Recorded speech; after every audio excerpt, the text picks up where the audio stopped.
Now I understand this is a very controversial issue.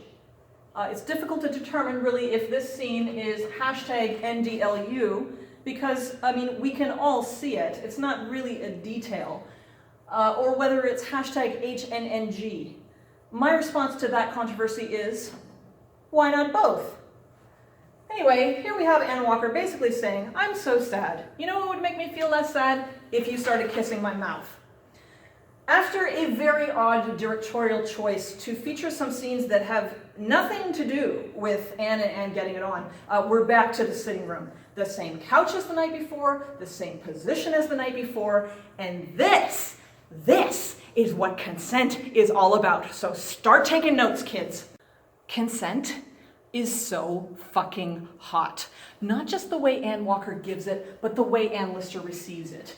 This grin right here that says, put me in, coach, I can do it. And Anne Walker's response, where she is clearly very excited for a do-over. Take two, run the play again. She is waving the runner around the bases. That was so many sports ball references all at once. Wait, stop, it's too much, it's too soon, I don't know, is replaced by the quinfecta of consent. That's right, a trifecta is 3 accomplishments, a quinfecta is 5. I looked it up, it's a real word. Consent is freely given. There's no curfew pressure. Anne Lister didn't come here with any particular designs, as far as we know. It's reversible. Anne Walker has learned she can say no, and Anne Lister is still gonna love her. It's informed. Yeah, Anne Walker knows what they're about to do, because they tried it last night, but this time she really wants to do it. It's enthusiastic. Oh yes, yes it is. In fact, we're gonna come back to this one in a second. And it's specific. Look at the hands. She is pushing Anne Lister's hand downwards. She knows exactly what she wants, and she's being very specific about wanting that particular thing. Now, I should add here that there is considerable controversy over whether or not Anne Walker can be heard saying something to the effect of, go ahead. Dozens of Gentleman Jack scholars have analyzed the audio exhaustively, but there is no universal consensus on this matter. It seems to be a matter of subjectivity. Okay, so let's talk about the E in Fries. Enthusiastic. Yeah, can we fucking talk about this for a minute? Look at the grins. There's a giggle as well on the audio track if you haven't already noticed. But then watch this. The arm goes back up behind the head in a position of submission, opening up the chest and the shoulders and the torso and the pelvis, and then the lip bite and the very obvious hip rise. Watch it as many times as you need to make sure you've got all of that, because you will be asked to give a full analysis of this scene on the final exam. We should also note, by the way, that Anne Walker is comfortable and secure enough to say, as Mertzman and Schwartz have pointed out, the most stereotypically lesbian thing to say in the middle of sex. I love you. To which Anne Lister replies with nothing. Well, except for the hand signals. Anne Walker is even confident enough to laugh at the interruption by Mrs. Priestley, and then to get herself and Anne Lister back on track in the privacy of the upstairs bedroom. Now, is consent specific and ongoing? I don't know. Did you see how fast she ran up those stairs? Little Anne shuts the door behind her. Little Anne is the one who jumps backwards onto the bed. Another point of consent verification, by the way, while Gentleman Jack enthusiasts really love the intimacy and frankly A-level game of Anne Lister holding little Anne's hand while dexterously loosening her cravat with the other before heading down to Petticoat Junction, note that by holding her hand, Big Anne is also providing Anne Walker with an immediate way to signal any discomfort. All she's going to have to do is pull her hand back and petticoat games are going to be over.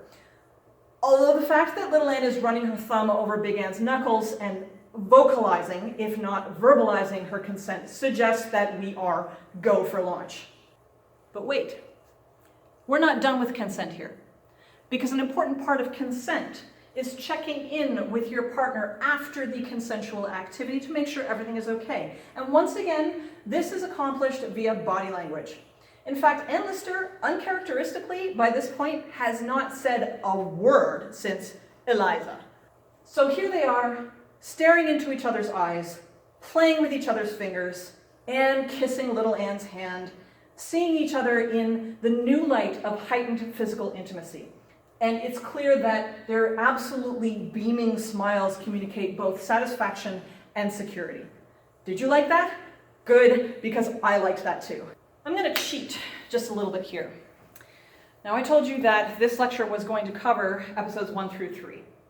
But the fact is, the perfect coda to this arc of consent that happens in the first part of the series is actually in York at the beginning of episode 4, in a scene universally condemned by the Andom for being too goddamn short.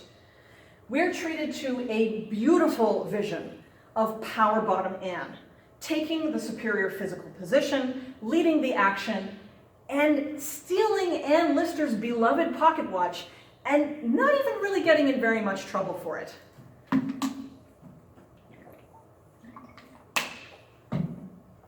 Okay, to sum up the important principles of this lecture, we cannot separate consent from its context in power dynamics, because those dynamics so heavily influence the conditions of consent. However, in an asymmetrical power relationship, such as the one that Ann Lister and Anne Walker start out with, the nurturing of agency in the weaker party builds capacity for informed consent. Now, I should note that even with very thorough coverage of this topic, as we have done tonight, there are some glaring gaps.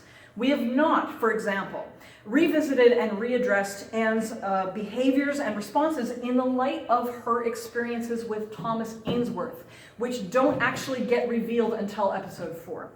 We also have not considered the spectrum of informed consent as it relates to John Booth and Eugenie Pierre, and how that compares to the Anne's experience. These, by the way, would all make excellent term papers if you're still considering a topic.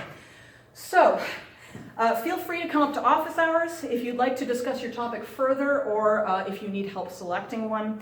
And if there are no other questions, thank you very much for your attention, and you are dismissed.